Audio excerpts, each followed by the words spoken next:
Welcome back mga bossing sa channel natin. Sa mga hindi pa nag-subscribe ay mag-subscribe na po kayo dahil malaking tulong po ito sa paglago ng ating munting channel. Tara umpisahan na natin ang hati ng mga pera, o Lord of the Money. Let's go! Ang panimula. Kahit papaano, hindi maganda ang pakiramdam niya tungkol dito.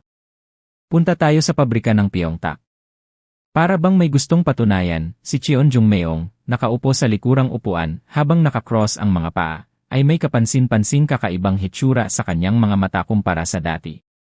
Sa anumang kaso, sa Korea, kailangan nating ayusin ang gasolina sa humigit kumulang 20,000 won kada litro, presyo ng diesel at gas, pati na rin. Sa ganoong paraan, kahit na ang mga hindi kayang bumili nito ay maaaring sumakay ng mga bus o tren ayon sa kanilang kakayanan. Dapat itong ipagpasalamat. Ang walang katuturang usapan ni Cheon Jungmeong ay hindi ako masyadong naabala dahil hindi ito ang unang pagkakataon. Gayunpaman, hindi ko maalis ang nakakatakot na kislap ng kanyang mga mata na nasulyapan ko sa rearview mirror. Ang lahat ng mga taong ito na nagmamaneho ng kanilang mga sasakyan ay nag-aalis ng mahalagang oras sa mga kailangang gumawa ng mahahalagang bagay sa kalsada. Ang mahalagang oras na ito.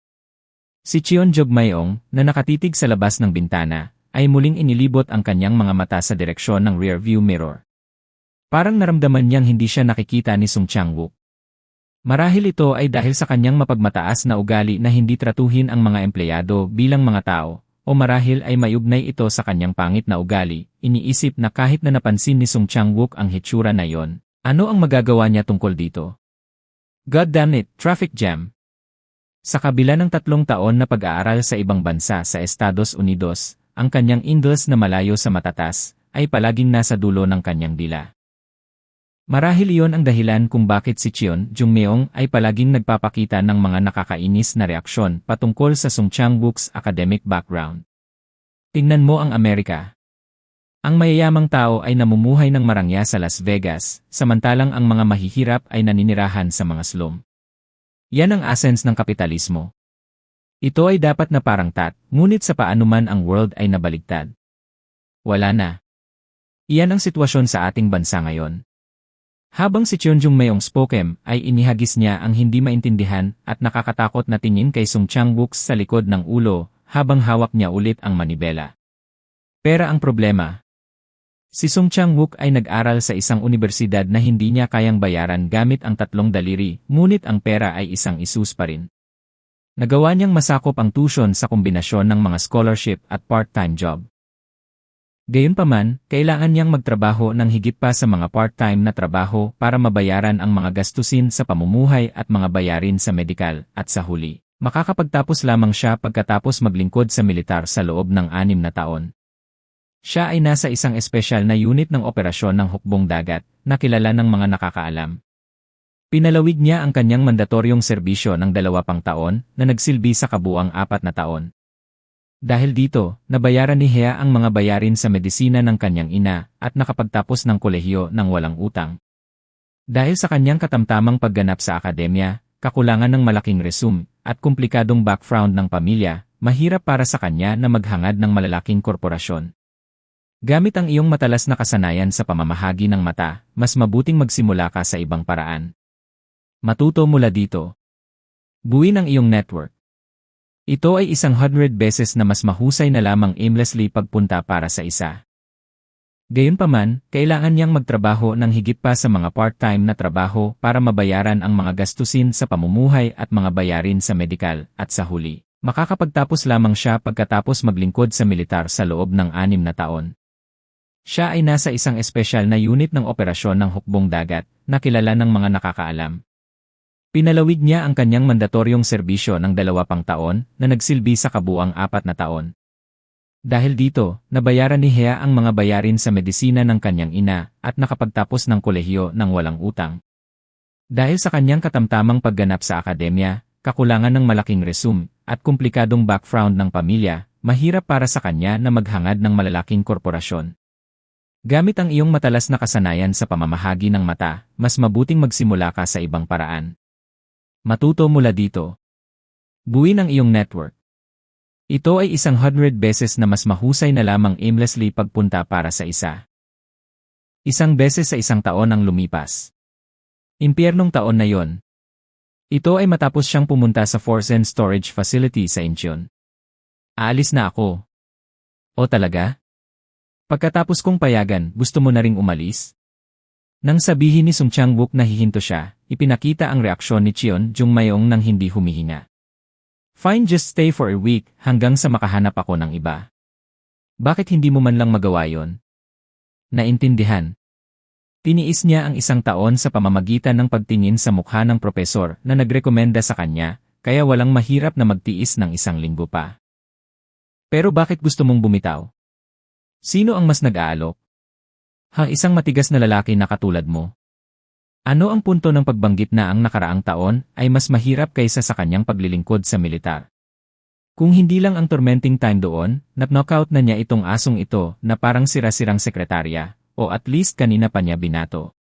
Pagkatapos ng naturang insidente, tinawagan ni Cheon Jung-mayong si Sung-wook sa loob ng 2 araw. At pagkatapos, nang walang anumang abiso, hiniling niya na pumunta sila sa pabrika ng kosmetiko ng Pyeongtaek, at ngayon ay nasa harap na sila ng pabrika. Habang lumiko sila sa kurbada at pumasok sa pabrika, may tumatakbong security guard. Ang taong ito ay kumukuha ng pera ng walang ginagawa sa bawat oras. Kung ang buhay ay mahirap, dapat kang magsumikap at maglagay ng mas maraming pagsisikap. Katulad ka rin niya. Kung hindi mo natutunang ibaba ang iyong ulo na parang hindi, hahantong ka sa ganyan kapag matanda ka na. Naglabas ng mga magaspang na salita si Cheon Jung-mayong habang nakatingin sa security guard ng pabrika. I click. Nang hindi man lang nilingon ang security guard na nagbukas ng pinto para sa kanya, naglakad si Cheon Jung-mayong patungo sa production facility. Kakaibang araw talaga ang araw na ito. Maliwanag na Lunes noon. Gayunpaman, ang pabrika ay tila walang ginagawa. Mabilis na iniscan ni Sung Chang-wook ang paligid. Ang mga forklift na dapat ay abala ay nakapark sa mga sulok, at walang mga palatandaan ng pagod na mga empleyado na lumilipat pabalik-balik. Hoy ikaw, hindi mo ba buksan ang pinto kapag huminto ka, Skek? Para lalong hindi makapaniwala, si Chen Jung-mayong at pumasok sa factory. Kahit na sa isang pabrika na kalahati ng laki ng Soxer na isinampa, walang mga empleyadong nakikita. Buksan mo ang mga ilaw. Walang pakialam na sabi ni Chen Jung-mayong na parang alam niya ang sitwasyon. Nagpasya siyang buksan muna ang mga ilaw sa pabrika, at pagkatapos ay gumawa ng paghuhusga. Habang naglalakad siya patungo sa 5 malalaking switch ng kuryente na maaaring itaas at pababa, walang kaagad na kahina-hinala. Pero muli, may mga pagkakataon na nagkakaroon ka na lang ng kakaibang nararamdaman. Nakaramdam ng hindi magandang bagay, dahan-dahang ibinaling ni Sung Chang-wook ang kanyang ulo patungo sa pasukan ng pabrika. Ang sikat ng araw na dumaan sa bahagyang nakabukas na pinto ng pabrika ay halos hindi nakarating kay Cheon Jung-mayong sa harap mismo ni Sung Chang-wook. Anong ginagawa mo, hindi mo ba kayang buksan ang ilaw? Isang nakakatakot na kislap ang kumislap sa mga mata ni Cheon Jung-mayong, kitang-kita ang sikat ng araw sa kanyang madilim na mukha. Nakakita na ako ng ganyang tingin kanina. Ito ay ang titig ng mga nanumpa na pumatay ng isang tao. Buksan ang mga ilaw. Kahit sa paulit-ulit na utos ni Cheon Jung-mayong, hindi kumikibo si Sung Chang-wook. Ano ang pinagkakatiwalaan niya para kumilos ng ganoon? Sila ay nag-iisa. Ngunit ito ay hindi lamang ang mga numero. Kung ang 1 dosena ng mga miyembro ng gang ni Cheon Jung-mayong ay naligo, hindi sila maasikaso ni Sung Chang-wook. Pagkatapos ng tahimik na pagtitiis sa nakaraang taon, biglang naging tanga o walang muwang si Sung Chang-wook. Naglalaro ka ba kahit sabihin kong buksan mo ang ilaw? Tahimik na inilibot ni Sung Chang-wook ang paligid at huminga ng tahimik. Narinig niyang haharapin sila kahit papaano at may mga bulong na sangkot ang gangster. At pagkatapos ay nangyari ito. Habang sinasala ng sikat ng araw ang makikitid na siwang ng pinto, malalaking tao ang pumapasok sa pabrika. The bastard. Where did he come up with he trick? Buong lakas na pinilipit ni Sung Chang-wook ang kanyang katawan. That punk there, hoy, anong ginagawa mo? Tanggalin mo na dali. Galing siya sa Special Forces Unit. Nakuryente kasi parang pusit ang baluktot ng katawan ko, nakakatakot talaga ang paglalaro ng anak na to. Narinig lahat. Kahit sa gitna ng siyarig sakit na bumalot sa kanyang buong katawan. Narinig ni Sun Chang-wook ang pag-uusap ni Cheon Jung-mayong at ng kanyang mga miyembro ng gang. Ang sakit na tumama sa kanyang tenga. Yuh! Never siyang humingi ng fairness. Sinubukan lang niyang mamuhay ng naaayon sa kanyang pagsisikap. Hindi krimen ang mamatay ng ganito dahil lang sa hindi niya kayang mabuhay sa sahod ng isang maliit na kumpanya dahil sa kawalan ng kanyang ama at ang kanyang ina ay nasa hospital.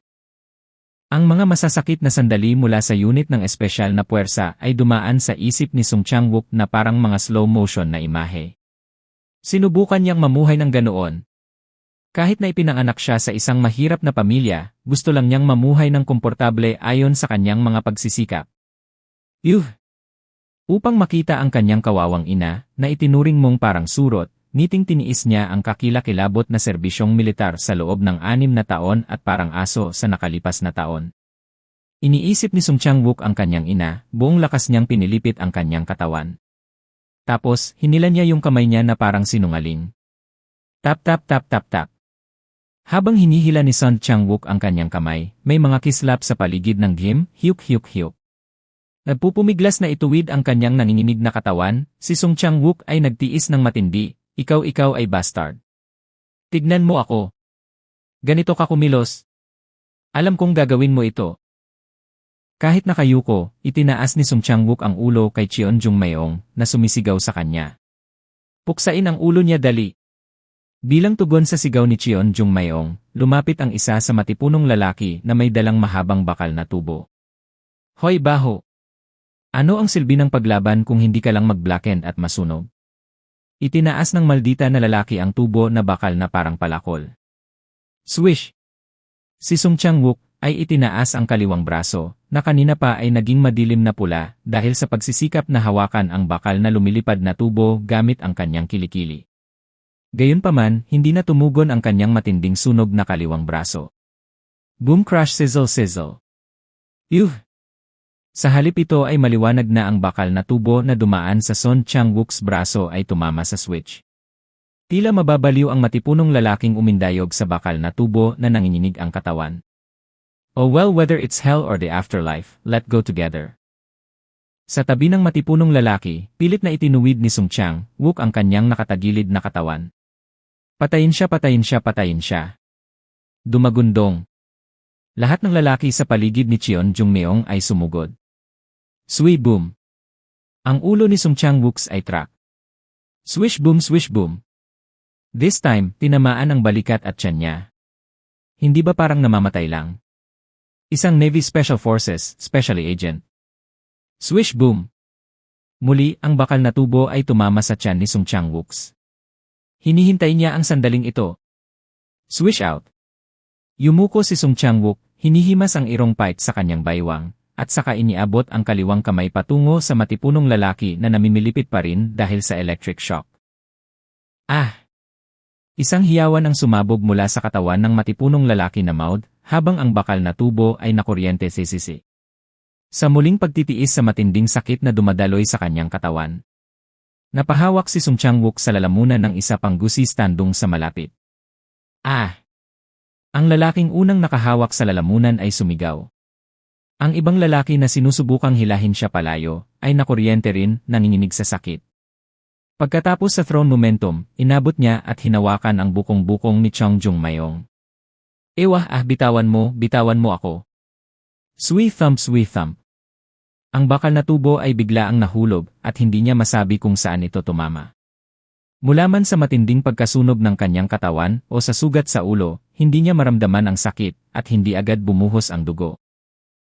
This damn bastard, at least, dapat sabay tayong pumunta sa impyerno. Hindi man lang dapat magkaroon ng diskriminasyon base sa kung may pera ang isa o wala, diba? Ayusin natin ito doon. Okay. Pupunitin kita at papatayin. Waa. Si Cheon Jung-mayong ay sumigaw na puno ng hinanakit, ngunit kakaiba ang kanyang boses. Tila nasusunog ang kanyang lalamunan mula sa loob. Tulungan mo ako dali. Hinila ni Sung Chang-wook si Cheon Jung-mayong's anukel na parang demom. Kulob-kulob. Bagamat may nakaipit na kutsilyo sa kanyang hita at ibabang likod, patuloy pa rin sa paghila si Sung Chang-wook. Magkasama, mamamatay sila, ang maldita na ito. Waa. Kabog ng ulo. Ang sandali ng ang kutsilyo ay sinaksak kay Song Chang-wook ay namatay muli. Basag. Si Song Chang-wook na electrocuted at nanginginig, mahigpit na hinawakan ang katawan ng isa sa mga gangster gamit ang kanyang paa. Zaying. Ito ay kapag si Cheon-jung may off-screen. Sa harap ni Song Chang-wook, naging itim ang lahat. Pumalakpak. Sa wakas, nahulog ang kanyang ulo sa malamig na sahig ng pabrika.